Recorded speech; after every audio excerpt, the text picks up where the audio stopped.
In a blood-red fog are images of a skyscraper, a broken fragment of a suspension bridge, a city skyline, a church steeple, and an angel, all drizzled with a thick red liquid.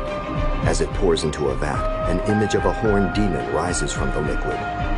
Written by Drew Goddard. It half glances over its glistening muscular red shoulders.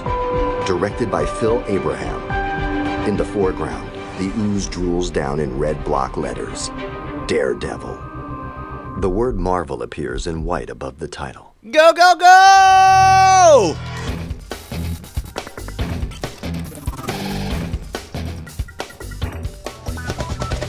Welcome to Cordkillers, our mission to report the intel from the front lines of the cord-cutting revolution so that you, my friends, can watch the stuff you love when you want, where you want, how you want, on whatever damn device you choose. I'm paraphrasing Leo Laporte at the 2005 Podcast Expo, apparently. I'm Tom Merritt. He's Brian Brushwood. Looking majestic in his resplendent beard, Tom Merritt points to Brian Brushwood. Brian responds by being very excited for the visually impaired narration tracks that are on Netflix now. Dude, we covered this last week on, I think, on Daily Tech News Show, that Netflix is incorporating audio description tracks now, starting with Daredevil, but they'll be doing it for House of Cards, Orange is the New Black, Unbreakable Kimmy Schmidt, all of their originals. I had no idea how good it was, though. They really are, and there's a lot of this visual imagery that just pops. They've got and we'll talk more about this later, but I'm almost certain that, you know how when you read a screenplay or a teleplay, when there's action sequences, they'll use really poetic, simple images, and I'm certain they're taking that to put it in there, but other times they change it.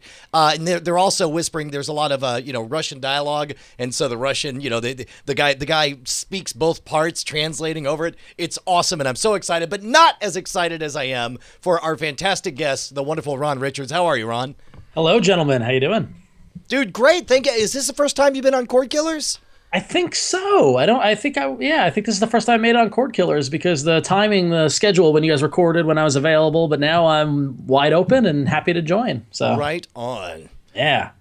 And I've been impressed by the audio narration on Daredevil, not so much by the drama and the narrator, but by the timing, by when he says something matching up with what's going on with the screen. And I can't imagine how hard it must have been to time that speech with, the shoulders being shown and Marvel appears in white and like the visual cues. Yeah, right. So, yeah. It's insanely impressive. And if you're visually impaired, you got to be excited because this is the kind of thing that often, maybe not even as often as you should, you could get at the movie theaters and you can get with some TV shows, but now you can get it on Netflix originals. So, and there really is a poetry to the fact that of all the shows to be first to get this, to have it be Daredevil, I mean, it's like, I loved it.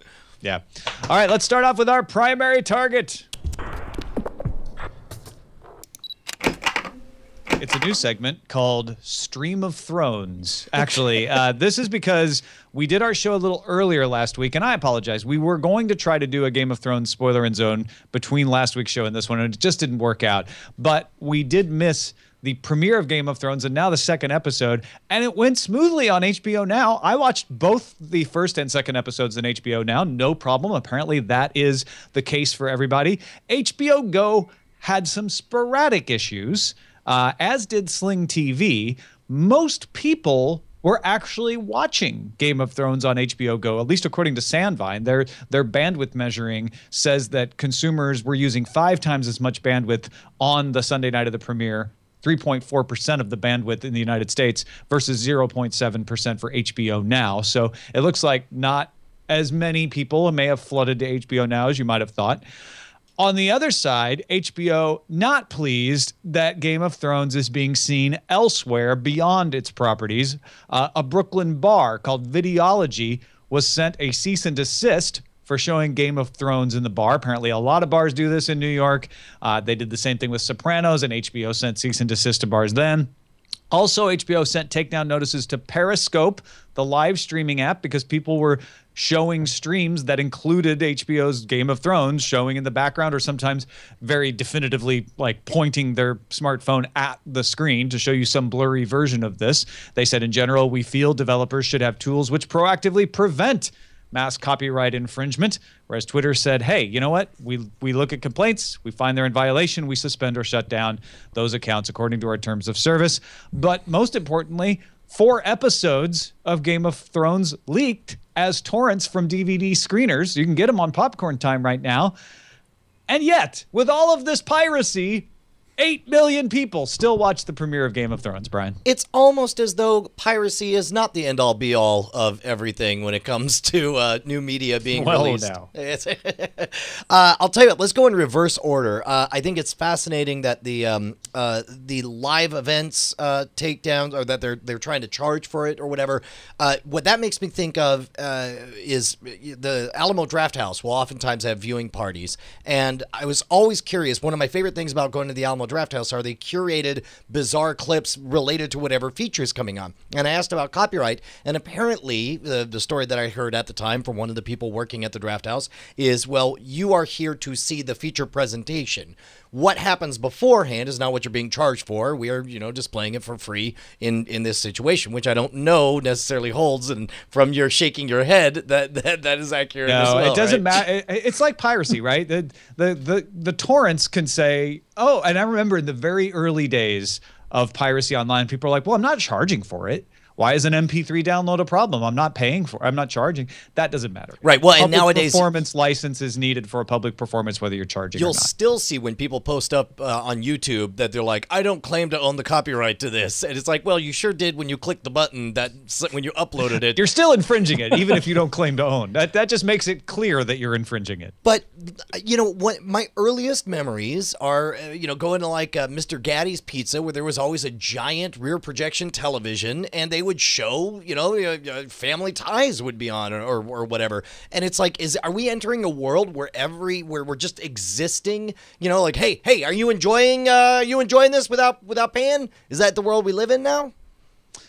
No, actually, there's a time-honored tradition of paying a license fee to have public performance. You can get special cable and satellite service for bars that you pay more for because you're going to show that to people. Apparently, HBO does not participate in those. Maybe I don't know why they are particularly saying no. This is not meant for public performances. But there's a system that's been built up that bars can choose to participate in. A lot of times bars don't want to participate in because and I know that's the case, especially for sporting events, but let's say, for sake of discussion, that HBO doesn't have one of these. They're like, no, it's home box office. It's only for private performance. You may never do it in a public thing. I mean, all of a sudden it's illegal to have watch parties. What do you think, Ron? Well, yeah, I mean, my first thought is going back to the World Cup soccer tournament, where my preference is to go to the pub up the street and watch with my friends and a bunch of people and have that kind of group experience. And given HBO's subscription model and given that it's a premium channel and all that sort of stuff, I'm not surprised that they don't participate in that sort of thing. But clamping down on this sort of thing, just way to kill any sort of fandom or momentum or excitement about your property, because chances are everyone at that bar isn't going to go to that bar for every episode. They're going to go for the premiere because it's an event. And then episode 4, they're going to go home and they're going to watch at home where they're paying and subscribing. It's the kind of thing where, do you want to go after that one specific instance, or would you rather invest in an audience over a long period of time of a show? This is also a weird play for HBO because they've previously played coy, where they've almost been bragging about how they're the #1 most pirated program. They've given a wink and a nod that said, hey, it's okay if you're using your parents' HBO Go account. Essentially, we consider it free advertising. But to do this, all of a sudden they're cast as the bad guy, in my opinion. Well, it's almost as if HBO is a large company made up of different people who have different points of view of things. And there's one guy out there saying, we realize torrents is actually kind of a compliment. And there's another guy in legal saying, like, what bar is showing what? Cease and desist now. Yeah, probably. So what about the Periscope thing? Because the Periscope thing is intriguing to me because on the one hand, yes, that's a kludgy way, and this is the exact same thing that, in my opinion, pretty much ruined the Justin TV experience. What we're getting now with Periscope is what Justin TV was doing 5 years ago with their mobile app, and it was wonderful. The ability to spontaneously invite hundreds of people to the party you're at to participate, but they got shut down, or essentially all of Justin TV went away partly because of the piracy, and I'm convinced that's why they focused on Twitch.tv, is because it was more manageable space. If Periscope I don't know if that makes sense, though. I mean, Twitch is all piracy when you think about it, like it's video games. Nobody owns that IP but the video game makers, and yet they're able to navigate that. Yeah, so, but there's a much the content pile by demanding everyone participate in this sandbox. You know all the players in this sandbox, and you can all get on the same page for as opposed to letting them out in the outside world. But that's all speculation, neither here nor there. But what I'm really thinking of is all the people who were periscoping the WWE and the live events. And now in that case, you know, it's the early days, so everyone can promote it. But how long until they're saying, you know, like, we own this event? Oh, MLB already did. They shut down Periscope. They're like, no periscoping at baseball games. That how can they? I mean, is Can you set a Periscope like dome around a location and not let any stream out? I mean, like, well, how basically can you they just like block it on the Wi-Fi, and then Yeah. you know your reception is so bogged down, and I guess it just kind of naturally prevents it. I don't know. I feel like this is akin to the old. You know, remember the episode of What's Happening when Rerun tries to bootleg the Doobie Brothers concert? Oh, gosh, I do. Right? So this is kind of like the equivalent of going to a show with a tape recorder and trying to record the band and do a bootleg. And to a certain degree, it's like screaming at a wall from I understand the guy in legal who wants to shut that down and shut down Periscope and that sort of thing. But how can you ever think that you can manage those cease and desist orders and see them through and see it eliminated? Well, and worse yet, how can you think that you're going to come out looking better from it? Now, here's the one thing that might excuse it, because I know when it comes to a trademark, that if somebody is infringing on your trademark, you are required by law to sue them or to try to. Apparently, that's a myth. Oh, is that really? I've been told that is at best a very exaggerated principle. Well, the principle, of course, being that if you don't actively protect your trademark, you essentially cede it or lose it, and you know, all of a sudden, you know, Xerox becomes a generic term or whatever. That's the only situation I can imagine that it makes sense, but I don't know.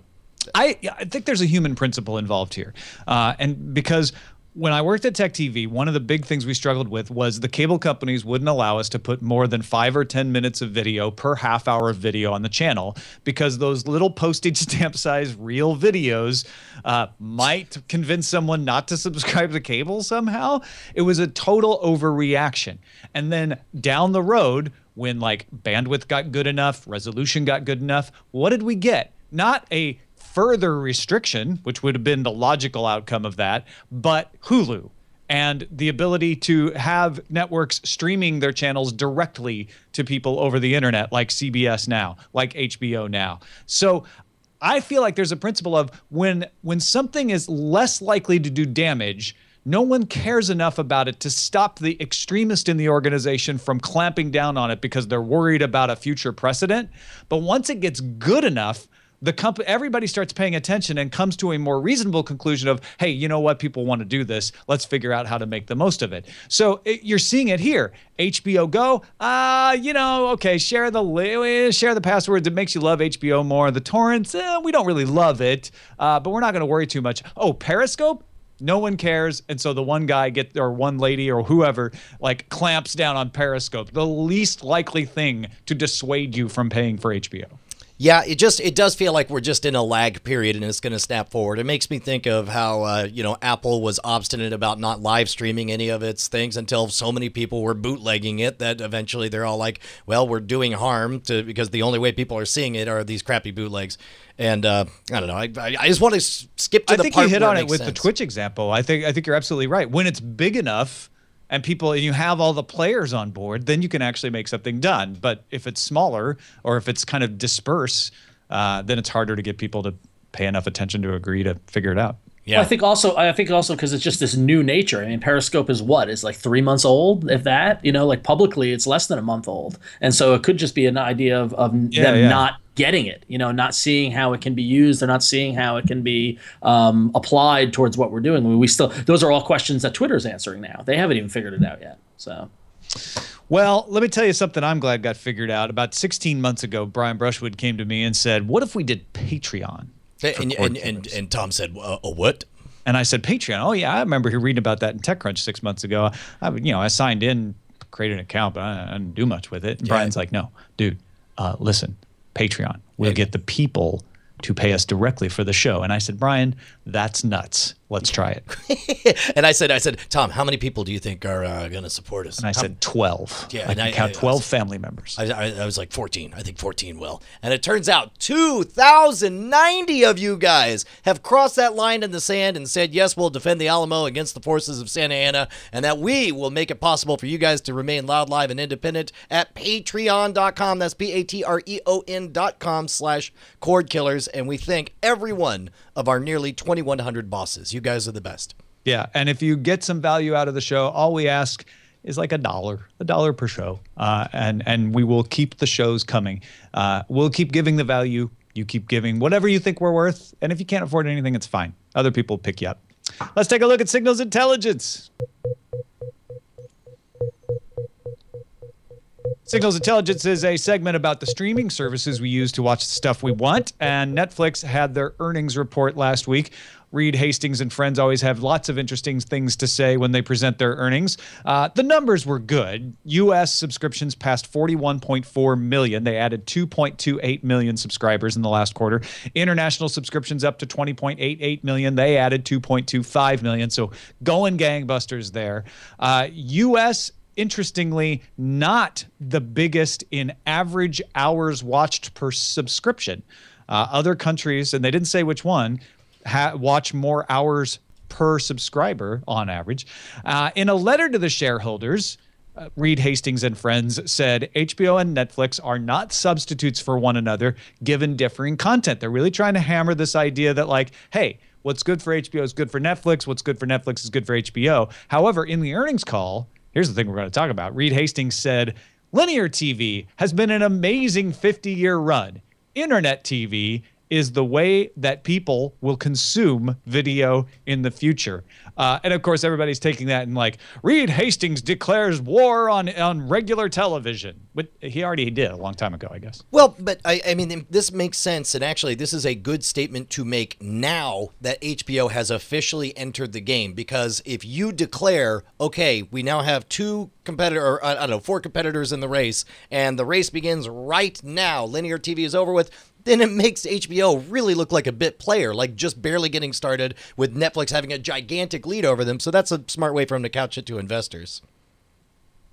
Yeah, I think what Netflix is trying to do here is saying, you know what, HBO now, $15, been in the game longer, so, you know, maybe they're a little better at some of this stuff. They've got great documentaries, et cetera. But that's what we do too.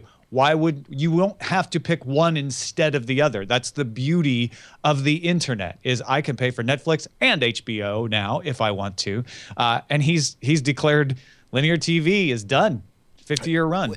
Ron, do you still watch any broadcast or cable TV?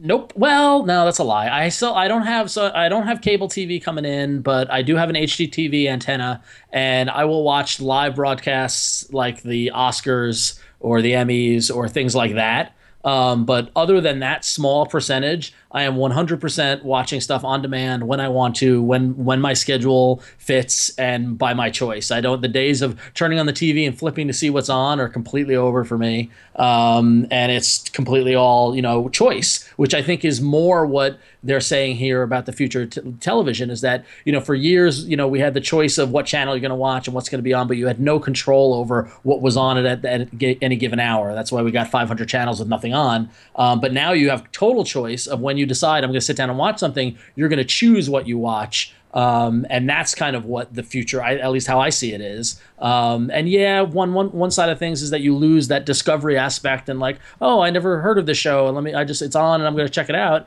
But I think the word of mouth and the social aspect and things like, this show, people talking about stuff, that's going to replace the idea of just discovering a show on a channel and be the new form of discovery. I'm going to disagree with you. I think that discovery is alive and well. It's just changed because I did not realize when Daredevil came out. I had completely forgotten until I loaded up for the kids Netflix, and all of a sudden it was just like Daredevil. I'm like, oh yeah, that's out right now. Click, go. And you hear the buzz about it. You're like, oh wait, season 2, Orange is the New Black. It's now out.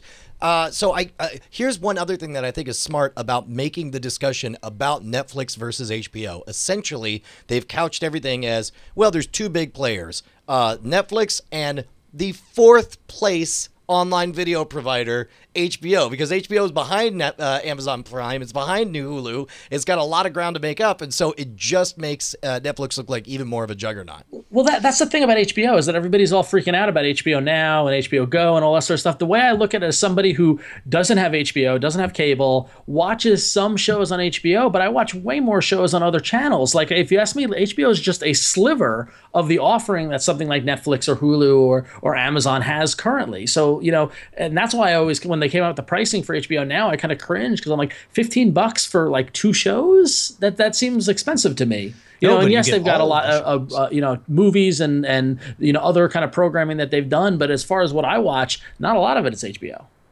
Yeah, and I don't know that you're not typical. Actually, I think that might be typical of the average person, but there are also a lot of HBO fans the way there are now becoming Netflix fans. I mean, at any given time, you might only be watching one show on Netflix, but there are people who are like consuming everything that comes out, whether it's Bloodline or Hemlock Grove or Breakable Kimmy Schmidt, whatever. And so I don't know, Brian. I take a little issue with the HBO is the 4th place because that's only counting internet. Right. And I think that's not what Netflix is doing. Netflix is saying HBO is the juggernaut with many more subscribers than we have when you count all of their subscribers, and we are the same as them. I think it's the opposite. I think Netflix is making themselves look established and good by saying, yeah, it's Netflix and HBO. HBO with its whatever millions of subscribers. We got 40 million subscribers, the same. We're basically the same. And then all those other people are in the dust here. And I still agree with your conclusion, which is that's smart. To cast it as it's HBO and Netflix, like we are the two things, and Hulu and Amazon, we whatever. Yeah, well, I mean, I guess if it's number one claim, we are in a transition, the end of an era, and the king of the old era is HBO. Guess they're a little guy over here, and yeah, they'll come into our clubhouse, but guess who's king over in here? Is the vibe I get from that. But then again, I wasn't on the call. I do think though that what we're seeing is your control over viewing is becoming apparent, right? I mean, the big thing about HBO Now isn't the number of subscribers it has yet. It's the fact that I can call up my cable company right now and cancel HBO and not lose HBO. Yeah. And before it was like, well, if I cancel my cable, I'm going to lose HBO, right? I can sever those two and not even cancel both of them yet. Like, I have control over them independently now. Well, you can, Tom, because you probably have an iOS device, but I can't. Yeah, you can. In the Android camp. We'll get to that in the email, actually. Yeah. Oh. We'll solve this for you. No problem. In fact, forget it. Let's move on, sir. Yeah. All right, let's gear up real quick.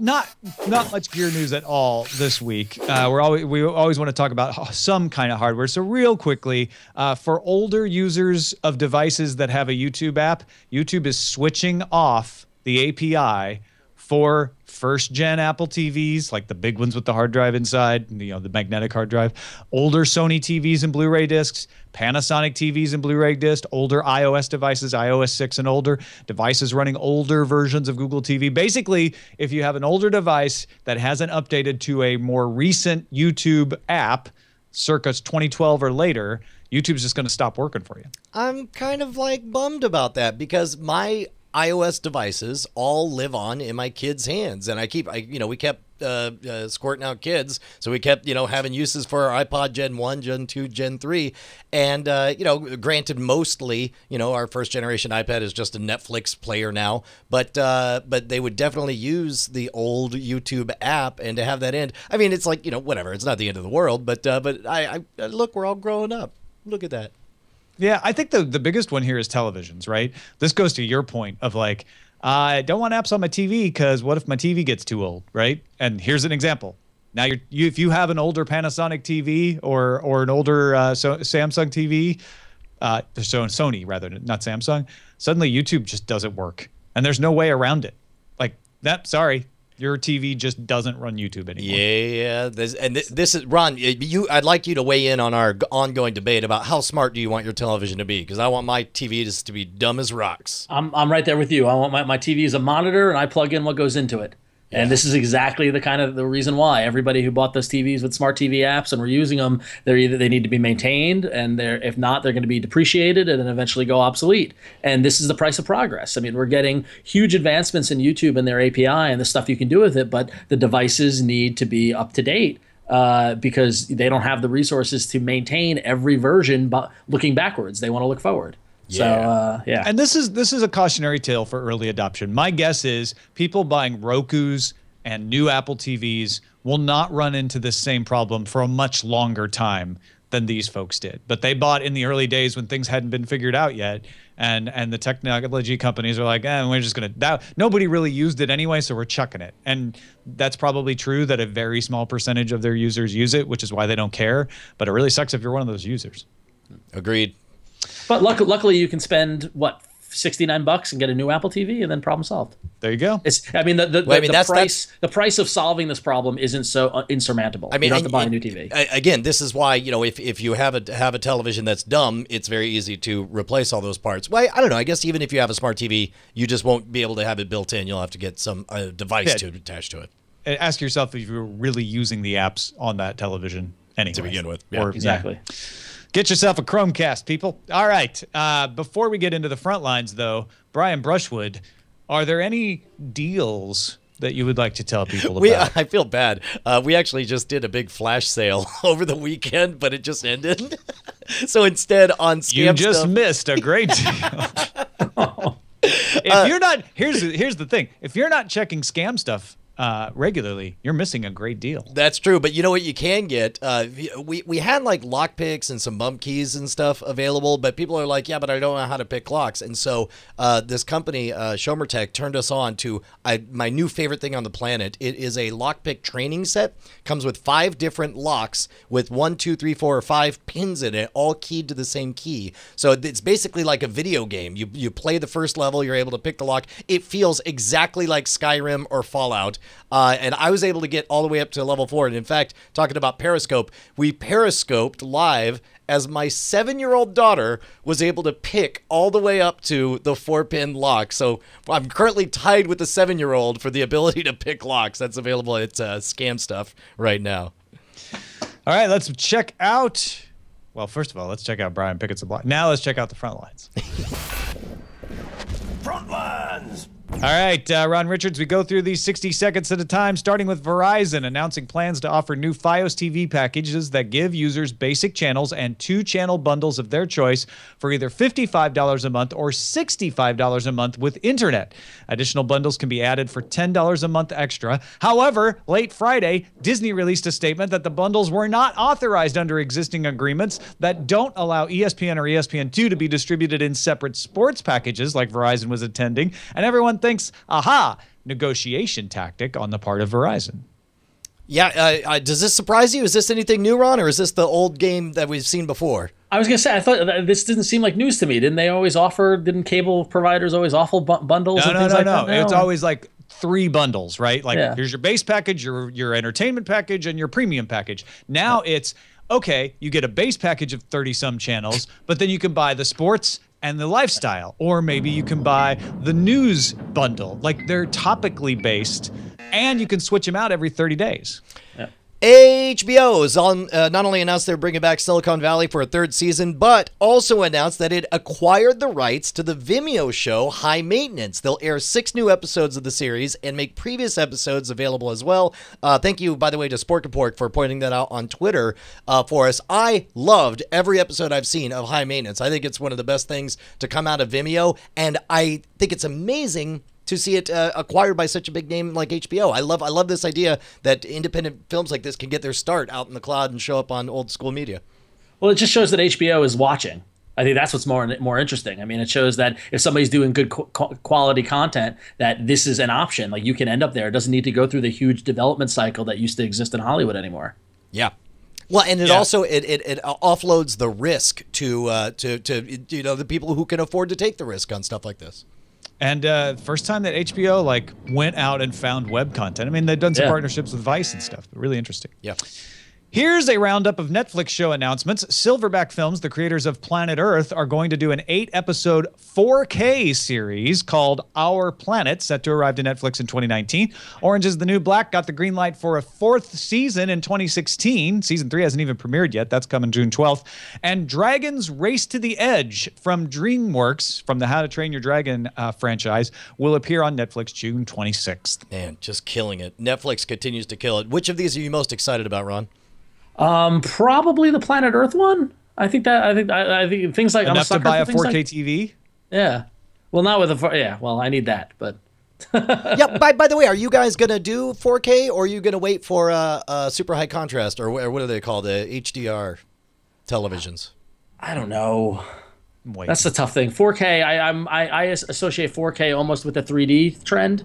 Like I want to see which one gets traction. I'll buy it as a monitor. I've already talked about this before. Sony's Crackle is adding an always-on channel that will start playing as soon as you launch the app, starting on Roku in May. Also coming to the channel will be Joe Dirt 2, Beautiful Loser, with David Spade and Christopher Walken. On July 16th, a new season of Comedians in Cars Getting Coffee. And on June 4th, a stop-motion animated series called Super Mansion, featuring the voice of Bryan Cranston, coming in autumn.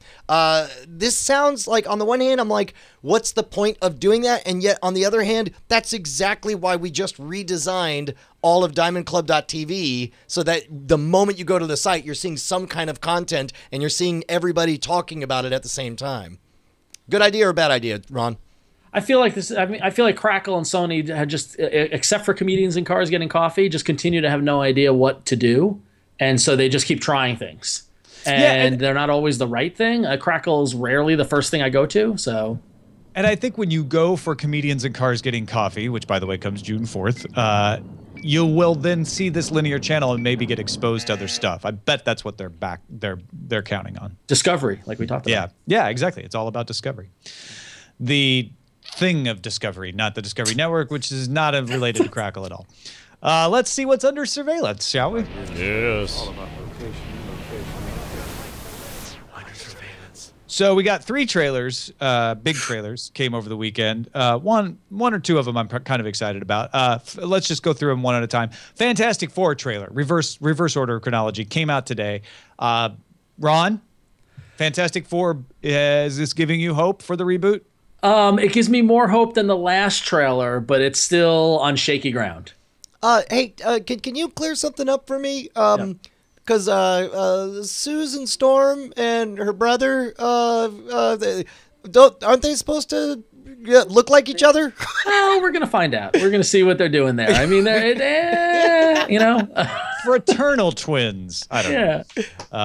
Yeah, maybe different marriages. I mean, I don't know. And to be honest, that's a very progressive way for them to do it. But if you haven't seen it, that's your objection to Fantastic Four, though? No. It's not. It's certainly not an objection. It's just something that just sort of like. That's what bothered you, though. Yeah, no. It just was very noticeable. Well, it's important to know that Fox is taking from the Ultimate Fantastic Four as inspiration, as opposed to the classic Fantastic Four, which is the reimagined, kind of more modernized version in the comics from about 10 years ago. Perfect Face for Radio points out that there's step siblings in this reboot. One thing that in this imagining, and I like that fact that they clarified it on the trailer, is they're still taking a journey. Like from the first teasers I saw, looks like they just get into a pod and then come out with crazy powers. Like they're doing interdimensional travel, and just like an interstellar journey would maybe zap you with cosmic rays, they're going to another place, and it makes me more. I don't know. I am more optimistic now than I've ever been.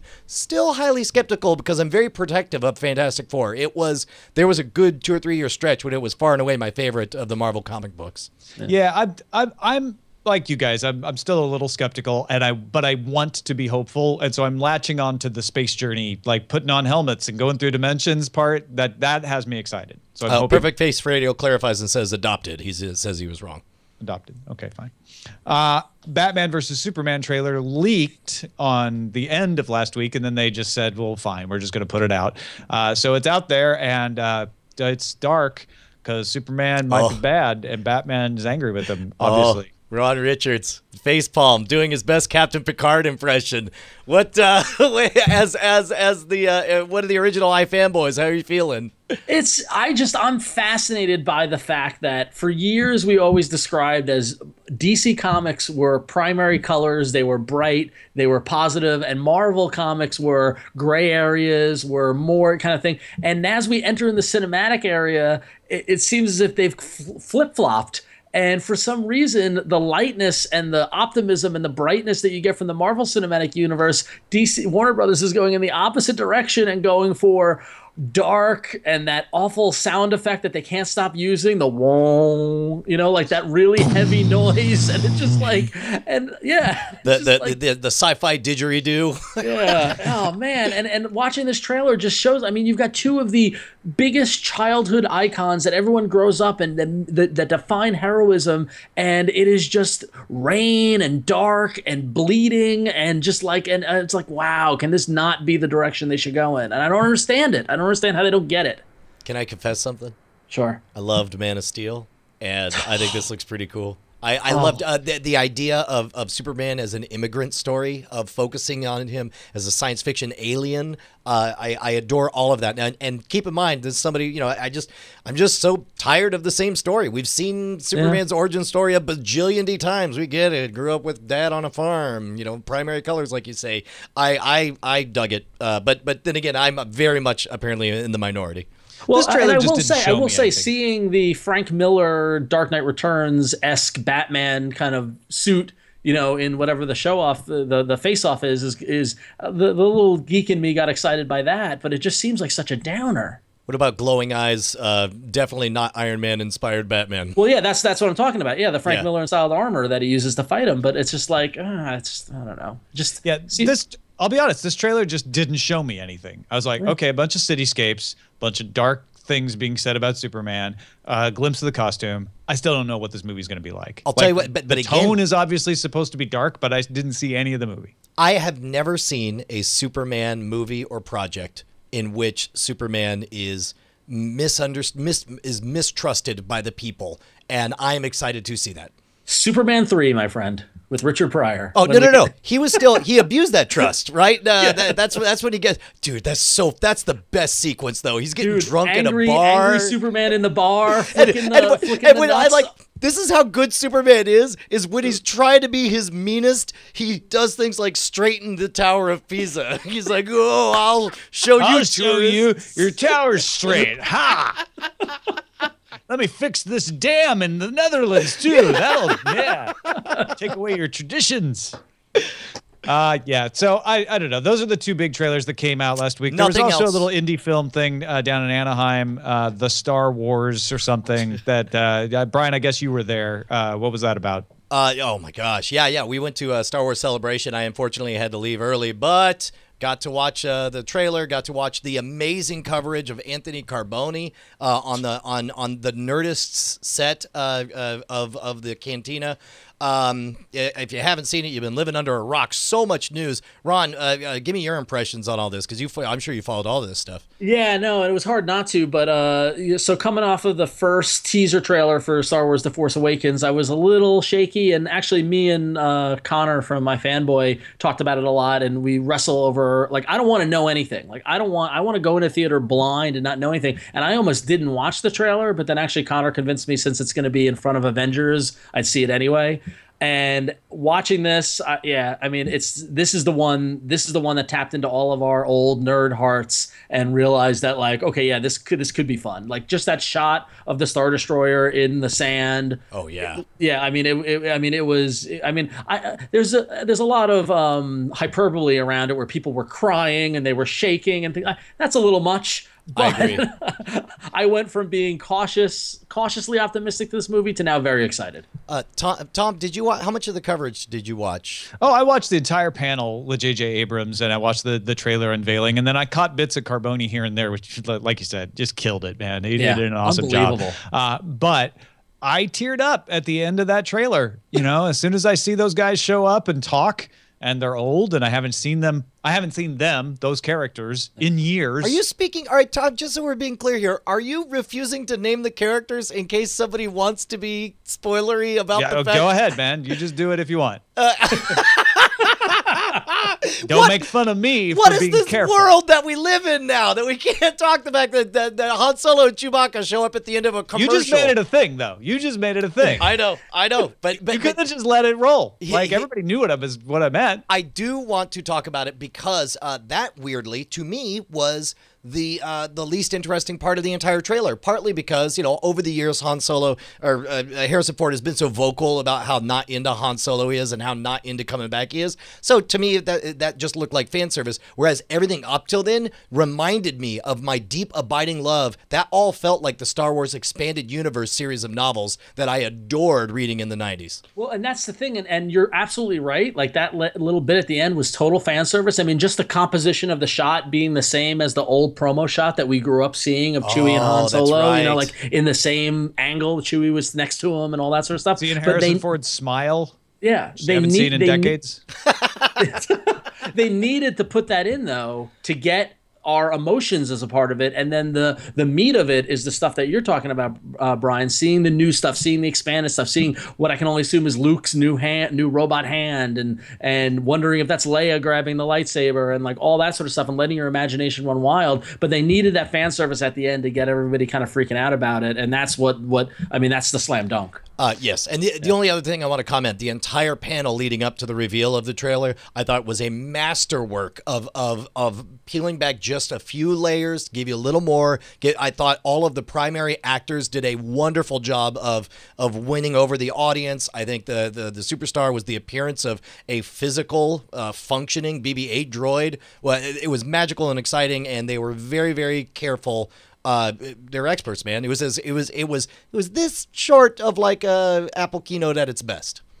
I've been impressed, and I've been saying to some of my friends that this is almost like surgical-like precision in terms of revealing things and the manner of which revealing things, and hearing the stuff. Like I heard Justin Robert Young's coverage on DTNS talking about the stuff they saw in the exhibits at Celebration, and like the way to reveal information but allow the fans to be the ones to put the word out about it, as opposed to leaks or press or anything like that. I mean, it's almost, if this continues till December when the movie comes out, this might be one of the most masterful marketing around a movie ever. And now, where I was kind of worried about it, not sure where it's going to go, it's going to be enormous. It's going to be the biggest grossing movie of all time. We're also going to get a Star Wars movie every year. Yep. And the next one will not be Episode 8. The next one will be Star Wars Rogue One, which is part of what they're calling anthology. So these kind of out of sequence movies will be one-off stories. They won't be part of the main plot line. They'll be called anthology. And we have the description now of Rogue One. It's going to be a band of resistance fighters unite for a daring mission to steal the Death Star plans. And it's not the Bothans, because it's set between Revenge of the Sith and A New Hope. And I'll tell you what, if one of those rebels is not Kyle Katarn, I'm going to have an issue. You're gonna have to spell that one out for me, buddy. Do you remember Dark Forces, the video game? Oh, that's right. Yes, of course. But that's not canon, according to whatever. Yeah, exactly. And it won't be. I know it won't be. That's just kind of a shout out for the old, EU kind of people back in the 90s and all that sort of stuff. Absolutely. So here's the funny part is I was talking with Justin Robert Young about how excited I am about this. And he goes, Brian, you realize you're excited for a prequel. And I was like, true, no, right? no. I saw someone use a different term. It's like a side quill or something like that. Like, it's not truly a prequel. I don't want to use prequel. It's a dirty word. It has. Well, think about it this way, though. It's like you wouldn't call, just because it occurred chronologically before it, you wouldn't call Captain America a prequel to Iron Man. It's just another story within the same universe set at a different time. It's so I felt a side quill. I'm more fascinated by the and who knows until we see these first two movies, but the concept of, you had George Lucas give us the prequels, and now you've got other people giving us other stuff, and is it possible for not the creator, not the original visionary of the property, to create better of people other than him to create better stuff? Well, we see that all the time, right? Yeah. I mean, we see side video games, end up becoming their own franchises. So to see that in movies would be just as fun. Yeah. And I'm going to be the one that has to say it, and you guys can beat me up. There's a lot to love in the prequels, and I enjoy watching them. They need to be heavily edited, in my opinion, especially Phantom Menace. But there's a lot of really good lore, really good storytelling, not disputing any of the problems people have with them. And so I do think that in the right hands, you can mine out some pretty amazing stuff from that universe still. I don't know, man. Just when your opening salvo is about trade negotiations, and to this day, I'm a huge Star Wars nerd, and I'm still trying to figure out what the whole separatist, the whole conflict was. You know what? I can bring you on board. Think about it this way: if there was no Phantom Menace, there would be no Phantom Menace review from Red Letter Media. And I have definitely watched that one way more than the Phantom Menace, and that alone makes it worth it. All right, let's get to what we've been watching. And Brian, because you were at Star Wars Celebration and you were doing some other traveling and podcast awards and all kinds of stuff, I know you didn't get a chance to watch much. We're going to talk about Game of Thrones and Daredevil in spoiler in time. Anything else to add before that, though? Yeah, man. Couldn't watch TV. I was busy making TV. Details to come. Interesting. Ron, what have you been watching these days? Well, my viewing of choice, actually, I'm kind of, make fun of me if you want or whatever, but I recently discovered Shark Tank, the reality show on ABC with Mark Cuban. Bryce is vigorously nodding, and the moment I saw that on your list, it made me remember that The Prophet is coming back next month. Yeah. Oh, wait. Oh, yeah. Bryce just freaked out. Yeah. No, but yeah, so I've actually been going back and watching the previous seasons of Shark Tank because I just need to watch it all. But I just but yeah, for those who don't know, it's a show where wannabe entrepreneurs come in and pitch rich people like Mark Cuban and some other famous rich people and pitch them on investing in their businesses. And as someone who's mildly interested in startups and businesses and find it kind of fascinating to see those kind of discussions go, it's very interesting. So I've been enjoying that. As well as a documentary that I saw a trailer for in the theaters, which now I saw on Google Play. Actually, I rented a documentary called The Wrecking Crew, which is about the group of session musicians in the 60s that basically played on every hit record of the 60s, whether it was the Beach Boys' Pet Sounds or the Ronettes or just Sonny and Cher, Frank Sinatra, like all these people. The same group of musicians were in the background playing the music, and it was fascinating to hear their whole story. So definitely check that out. It's called The Wrecking Crew. Well, I've been watching all the stuff I usually watch. I want to throw out particularly Last Man on Earth. I'm still enjoying, although I started to get bogged down in how unsympathetic Will Forte's character had become, and I was a little worried. They've taken a turn that I think will lighten it up, and at least has me interested in seeing the next couple episodes. And Orphan Black came back, premiere of the season 3. Didn't miss a beat. Loving the clones. It's great. Enjoying it. Highly recommend it if you haven't checked it out yet. On our radar, we've got 2 weeks until Avengers Age of Ultron in the U.S., Amtrekker's movie in the movie draft, so we really don't care about anything until then. And in Europe, you will get to see it before us, and we hate you all. Fair enough, man. Shall we take some dispatches from the front? I think we should. That's a good idea. Indeed.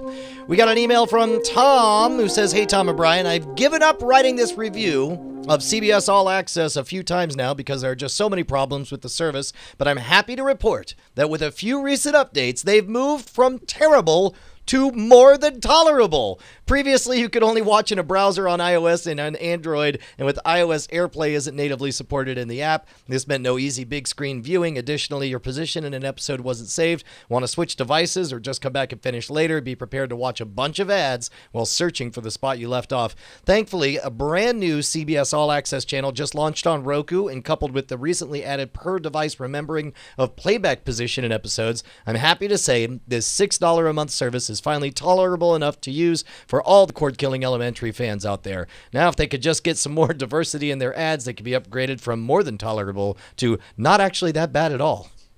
Yeah, it's interesting how much the ad repetition really bugs people, and ad sales people don't seem to care at all. They're like, well, that means the message is getting through then. On paper, you shouldn't care, right? Because, it's like, yeah, nobody likes ads anyway, so why bother? But yeah, it's the combination of the ads and the repetition that just reminds you that you hate the ads. Yeah. It's, especially when the ads are about how you hate ads. Yeah. Weird.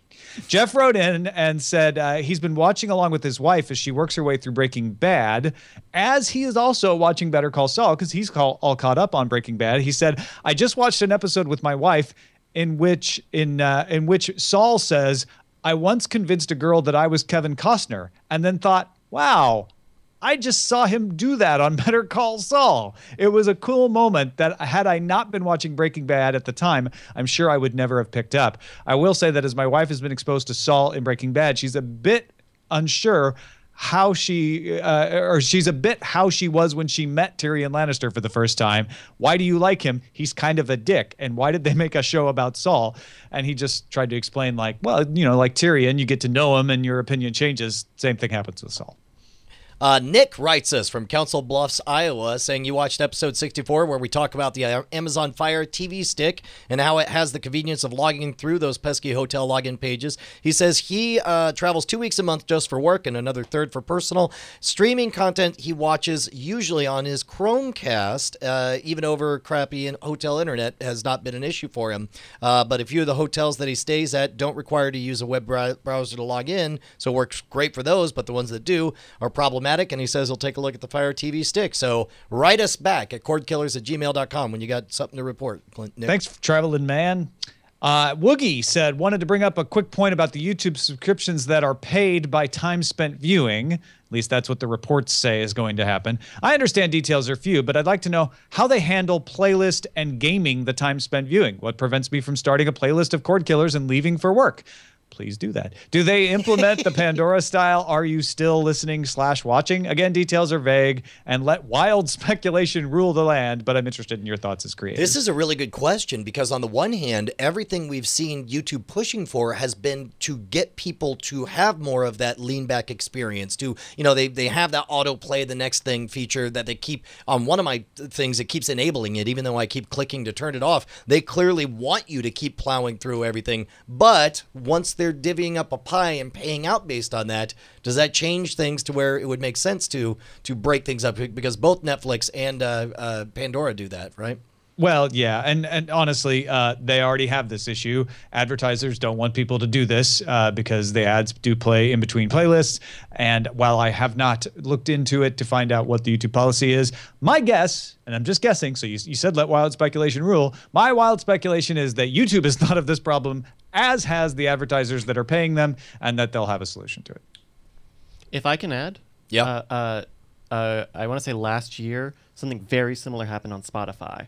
Someone created an album of 30-second tracks that were just silence, and he had them played over and over. Oh, wow. And he made a couple $100,000 just by leaving it on and having other people leave it on. Wow. Yeah, and Spotify clamped down on it and didn't pay him.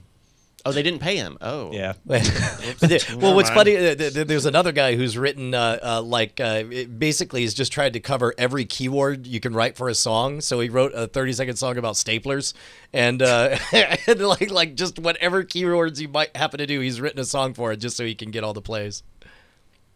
Anyway, yeah, I mean, you're not the only one, Woogie, who's thinking this. So I'm interested, as you are, to see what kind of solution they put in place, and then I will have an opinion on it. But I don't know what they're going to do yet. Yeah. It was my turn to read. Sorry. Yeah, sure. Chris writes saying, first of all, CNET has an article on how those of us outside of the Apple ecosystem can get HBO Now through the Play On service, and he gives a link. And I guess you had a comment on that. We'll get to, Tom. Second, I'm sure you've been corrected 1,000 times about this, which, by the way, we have not. But the pronunciation of Hauppauge is not Hauppauge. It's Hauppauge. It's okay. I almost corrected you, Tom, on this after hearing you say it on DTNS. It's actually a town on Long Island called Hauppauge.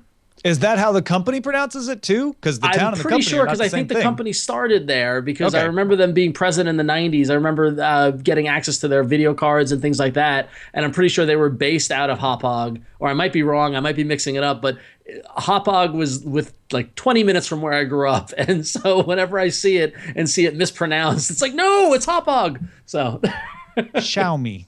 Xiaomi. There you go.